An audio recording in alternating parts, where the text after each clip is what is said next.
Senate is set to take a long-anticipated vote on a Democratic health care proposal this week, which is a key tenet of the deal, to end the government shutdown. But with the measure unlikely to secure the necessary support to advance in the GOP-controlled Senate, an alternate plan has now been presented. So for more on this, I want to bring in CBS News congressional reporter Taurean Small to talk about it. So, all right, break it down, Taurean. How will this new Republican-backed proposal work, and does it stand a chance of making it through?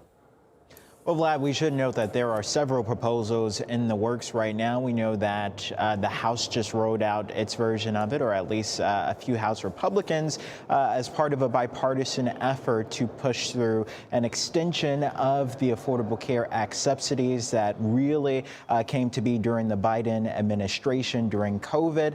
This would extend those subsidies, those tax credits, until 2027. We also know that there are at least two competing Republican proposals, one by Senator Bill Cassidy that would pretty much fund health savings accounts, so directly give federal funds to individuals instead of insurers, which is something we heard the president echo, while other Republicans are looking at an extension of those subsidies, but on a shorter time limit. That's because Democrats, especially the proposal that's set to be voted on this week in the Senate, are looking to expand it for 3 years. For many Republicans, that's just way too much time, and they would like to see some guardrails on that in order to weed out what they're calling waste, fraud, and abuse, Vlad. So I want to turn to something else, Taurean, happening on the Hill. We learned today that the Secretary of Defense will be briefing lawmakers in the Gang of Eight, lawmakers who make up the Gang of Eight later this afternoon. What more do we know?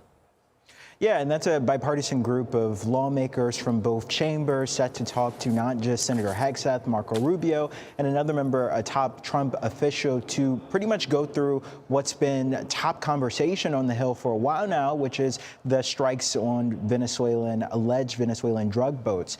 We know that President Trump previously said that he would support the full release of footage from a September strike that we could see on the screen right now, but then reneged on that when pressed by reporters recently. That's caused quite a bit of confusion and concern for lawmakers seeking transparency on both sides of the aisle. This also comes after Admiral Bradley briefed lawmakers in a secure location last week as well about that mission. Right now, we know that that is set to happen, that conversation between Hegseth and other top officials later this afternoon. But there are still questions and concerns about Hegseth's handling of the Department of Defense. And this is just the latest chapter in that saga, Vlad. All right, we'll see what happens later today. Taurean Small reporting from Capitol Hill for us. Thank you.